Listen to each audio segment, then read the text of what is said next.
یہ پاک سید عالم صلی اللہ علیہ وسلم نے ہمیشہ قربانی فرمائی، ہمیشہ۔ آج تو حضور نے ایک فرمایا، اللہ ہم سب کو حج کی توفیق عطا فرمائے اور بار بار حج کی توفیق دے۔ صحابہ نے 40 سال فرمائے، 50 حج فرمائے، حضرت فضیل بن عیاض نے 60 حج فرمائے۔ اللہ کو توفیق دے، قبول فرمائے اور اللہ سب کو بار بار وہ موقع نصیب فرمائے۔ تو نبی پاک صلی اللہ تعالیٰ علیہ وسلم نے حج ایک فرمایا، قربانی حضور جس دن مدینے آئے اس وقت شروع فرمائی اور ہر سال حضور قربانی دیتے ہیں، ہر سال 2 جانور ذبح فرمائے۔ یا رسول اللہ صلی اللہ تعالیٰ علیہ وسلم، 2 کا کیا مقصد فرمایا؟ ایک میری طرف سے، ایک میری غریب امت کی طرف سے۔ یا رسول اللہ صلی اللہ علیہ وسلم کس طرف سے فرمایا؟ ایک میری طرف سے، ایک میری امت کی طرف سے۔ کبھی فرمایا ایک میری طرف سے، ایک میرے اہل بیت اور میری امت کی طرف سے۔ 2 جانور حضور نے ذبح فرمایا اور پھر میرے حبیب پاک صلی اللہ تعالیٰ علیہ وسلم کے غلام مولا علی شیر خدا، ابن ماجہ کی روایت ہے، حضرت علی شیر خدا فرماتے ہیں کہ نبی پاک علیہ السلام 2 جانور ذبح کرتے تھے۔ خود حضرت علی کی جب باری آئی تو انہوں نے بھی 2 فرمائے۔ تو صحابہ نے پوچھا کہ علی 2 کیوں؟ 2 کس لیے؟ حضرت علی رضی اللہ تعالیٰ عنہ فرمانے لگے، مجھے میرے حبیب نے وصیت فرمائی تھی کہ علی تو نے 2 کرنے، ایک اپنی طرف سے کیا کرنا، ایک میری طرف سے کرنا۔ تو میں ایک اپنی طرف سے دیتا ہوں، ایک اپنے نبی پاک کی طرف سے دیتا ہوں صلی اللہ علیہ۔ 2 جانور۔ آپ لوگوں نے سنی ہوئی ہے یہ بات کہ مہینہ کھانا نہیں پکتا تھا حضور کے گھر میں۔ حضرت عائشہ فرماتی ہیں 3 چاند اور 3 سورج اکٹھے کبھی نہیں دیکھے جب ساتھ روٹی بھی کھائی ہو، یعنی 3 دن مسلسل کبھی کھانا نہیں کھایا۔ قربانیاں کتنی دی؟ بولیے۔ حضرت علی شیر خدا کا مکان کوئی نہیں اپنا، کوئی گھر نہیں بنایا۔ مولا کائنات شیر خدا، میں نے یہ بات پھر دوہرا رہا ہوں، پہلے بھی میں نے عرض کی تھی، پکا کرنے کے لیے دوہرا رہا ہوں۔ حضرت علی کا کوئی کاروبار نہیں، بازار۔ بی بی صاحبہ فرماتی ہیں کہ کئی ہفتے صرف سرکہ اور کھجوریں قربانیاں کی، اسی سارے صاحبان ترے آ کے ساڑھے سے لگ دیئے کہ نہیں پکا۔ اور پھر جب بات ہوتی ہے دینے کی تو ماحول اور ہوتا ہے، جب لینے کی باری ہوتی ہے تو ماحول اور ہوتا ہے۔ قربانی واجب ہے اس شخص پر جس کے پاس 52.5 تولے چاندی یا 7.5 تولے، لیکن میں 7.5 تولے والا فتویٰ نہیں دیتا، میں 52.5 تولے چاندی والا فتویٰ دیتا ہوں، اس لیے کہ 52.5 تولے چاندی تو شاید 2 لاکھ یا 1.5 تولہ سونے کے برابر ہی ہو جائے، ٹھیک ہے نا جی؟ تو 7.5 تولے سونا 50-60 ہزار روپیہ جس آدمی کے اکاؤنٹ میں موجود ہے وہ قربانی کرے۔ بلکہ امام شافعی رحمۃ اللہ علیہ فرمایا کرتے تھے جس نے 3 کمروں کو تالا لگایا ہوگا وہ 3 کمرے فارغ ہیں، اس کے کسی کام کے نہیں، ان کی قیمت کا حساب لگائے، چھت کا سٹور بنا دیا ہے، کوئی مطلب نہیں اس کا، اور جو ویسے رکھی ہوئی ہے کوئی معنی ہی نہیں کمرے کی، فرماتے تھے حساب لگائے، قربانی کری۔ رب کریم کی بارگاہ میں دینے کا جب معاملہ آیا تو تو بھول کر گیا کام؟ میرے رسول کائنات سرور عالم صلی اللہ علیہ وسلم کا جب اپنے لیے چیزیں استعمال کرنے کا ماحول ہے تو محبوب پاک علیہ السلام نے مہینہ روٹی نہیں پکائی۔ یہاں جو آدمی ہر جمعرات کو 4 کلو بکرے کا گوشت پکاتا ہے اور ہر تیسرے دن مرغی کا گوشت لاتا ہے، وہ قربانی کی باری آتی ہے تو کہتا ہے میرے پہ لگتی نہیں۔ وہ ٹھیک ہے ابا جی لے آئے، ابا جی کی طرف سے قربانی ہے، اس دفعہ ابا جی کی، اگلی دفعہ اماں جی کی، اس سے اگلی دفعہ دادی جی کی۔ او خدا کے بندو، جس آدمی کے پاس پیسے ہیں پہلے اپنی قربانی باجو آئے۔ میری بات کی سمجھ آ رہی ہے عزیزوں کو؟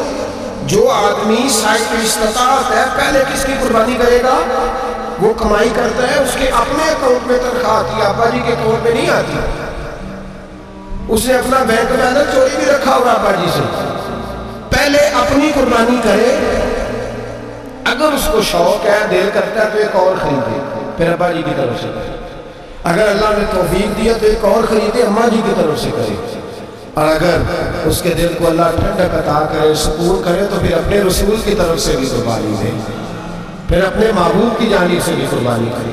نبی پاک صلی اللہ تعالیٰ علیہ وسلم نے ہر سال 2 قربانیاں دی، 10 سال۔ کل کتنی ہوگی 10 سالوں میں؟ بولیے۔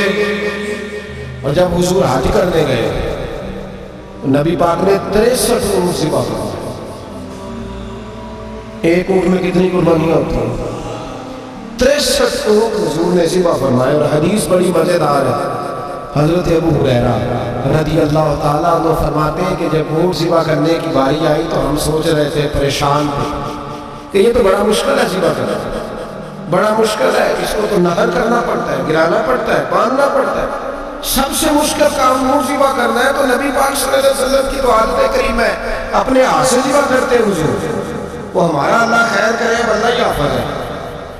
ذبح کرنا تو دور کی بات ہے. ہمارا جو بی اے پاس لڑکا ہے نا، اس کو ڈر آتا ہے جانور کے پاس کھڑے ہوتے ہیں. کہتے ہیں بچوں کو اندر لے جاؤ، 10 سال کا 12 سال کا اندر لے جاؤ، ذبح کرنا روئے گا. اور پاس کرو یار، یہ کس قوم سے تمہارا تعلق پڑ گیا ہے؟ ہمارے تو 12 اور 14 سال کے محفوظ اور معاذ ابو جہل کی گردن کاٹ کے رکھ دیا کرتے، اور تو بچہ بکرا ذبح کرنے سے ڈرا رہا ہے. اس کو کھڑا کر لا کے. قربانی تو جہاد کی ٹریننگ ہے. وہ کھڑا کر، اس کو کہا بیٹا یہاں کھڑا ہو. اللہ کے رستے میں بکرے کی گردن کاٹ لیا. اگر کوئی شخص خدا رسول کے دین کی مخالفت کرے، کفر کا جھنڈا اٹھائے، تو اس کی گردن بھی کاٹ. یہ ٹریننگ ہے بچوں کے لیے. یہاں عجیب ماحول ہے، ڈر لگ رہا ہے، پیچھے ہٹ جاؤ. اور جس صاحب کی قربانی ہے وہ بھی کوئی 1.5 کلومیٹر کے فاصلے پہ کھڑے، دور کھڑے ہو کے دیکھ رہے ہیں. نفیس ہی بڑے ہیں جناب، لطیف ہی بڑے ہیں. کپڑوں کو کوئی قطرہ خون کا لگ گیا تو بڑی مصیبت بن جائے گی. اور امیر آدمی، اس کا تو گھر کسائی نے خود فون کیا ہے کہ صاحب سب سے پہلے میں آپ کے گھر آؤں گا. اس کو پتہ ہے کہ منہ مانگی قیمت ملے گی. مہربانی فرمائے، قربانی میرے رسول پاک صلی اللہ علیہ وسلم سے زیادہ نفاست والی طبیعت کسی کی نہیں. صحابہ کہتے ہیں اتنا حسین محبوب کا انداز تھا کہ کبھی کپڑوں پہ مکھی بھی نہیں بیٹھی. اور حضور سے ہم سلام لیتے تھے، دست مبارک چومتے تھے تو ہمارے ہاتھوں سے کستوری کی خوشبو آنے لگتی. اور فرماتے نبی پاک کا ہاتھ بھی ہوتا تھا کہ برف بھی اتنی ٹھنڈی نہیں جتنا پیارا حضور کا ہاتھ ٹھنڈا ہوتا تھا. پھر بھی حضور دست مبارک میں خنجر پکڑتے، جانور کو لٹاتے اور اپنی تن کو سمیٹتے، اور اللہ کے حبیب گھٹنا رکھتے اس کی گردن پر، اور بسم اللہ اللہ اکبر کہہ کے ذبح فرماتے. حضور خود دست مبارک سے. تو اتنا زیادہ عادت مزاج ہو گیا کہ اب یہ والی سنت ادا کرنا مشکل ہو گیا تیرے لیے. 63 اونٹ ہیں. اور صحابہ کرام علیہم رضوان فرماتے ہیں کہ حال یہ ہے، ہم سوچ رہے ہیں کیسے ذبح کریں گے، کیا کریں گے، کیسے گرائیں گے. اور نبی پاک صلی اللہ علیہ وسلم کہتے ہیں ہماری سوچ میں ہی تھے کہ حضور نے چھری پکڑی. خنجر جب حضور نے اٹھایا تو فرماتے ہیں اونٹ دوڑتا ہوا آیا، نبی پاک کے سامنے آ کے لیٹ گیا. فرماتے ہیں اللہ کے رسول نے بسم اللہ اللہ اکبر کہہ کے ذبح کیا. اس نے ٹانگ بھی کوئی نہیں ہلائی، پیر بھی کوئی نہیں ہلایا. وہ کسی شاعر نے بڑی عجیب بات کہی تھی. اس نے کہا پھنسی جو دام میں بلبل تو لگی یوں کہنے، کرے گا قتل کیا تو نے جب اسیر مجھے، کباب شمع کے شعلے پہ کیجیوں سے یاد، شکل گل نظر آئے دم اخیر مجھے. وہ کہتے ہیں بلبل کو شکاری، صیاد شکاری نے پکڑ لیا بلبل کو. تو صیاد سے بلبل کہنے لگی تو نے پکڑا ہے تو قتل تو کرے گا ہی، کھائے گا تو صحیح، ایک میری منت ہے. شکاری کہنے لگا وہ کیا؟ تو بلبل کہنے لگی جب تو مجھے ذبح کرے نا اور پکائے تو مجھے پھول سے بڑی محبت ہے. اس طرح کرنا، کوئلے اتنے زیادہ دہکانا، اس قدر زیادہ آگ جلانا کہ ان کی شکل گلاب کے پھول کی طرح سرخ ہو جائے. تو جب تو مجھے ان پر جلائے گا تو مجھے تکلیف نہیں ہوگی، اس لیے کہ معمول کا چہرہ جو سامنے آ جائے مجھے تکلیف نہیں ہوگی. پھنسی جو دام میں بلبل تو لگی یوں کہنے، کرے گا قتل کیا تو نے جب اسیر مجھے، کباب شمع کے شعلے پہ کیجیوں سے یاد، اور شکل گل نظر آئے دم اخیر مجھے. اعلیٰ حضرت بریلوی علیہ رحمہ فرمایا کرتے تھے، فرماتے تھے بڑی تکلیف ہوگی جب جان نکلے گی. روایتوں میں آتا ہے جس طرح باریک دوپٹہ جھاڑیوں پہ ڈالا جائے، کھینچا جائے تو پھٹ جاتا ہے، یوں تکلیف ہوگی. پر فرمانے لگے رسول اللہ کے غلام کو کوئی تکلیف نہیں ہوگی. حضور کیوں؟ فرمایا اس لیے کہ جب جان نکلنے لگے گی تو سامنے جلوہ بدحال آ جائے گا.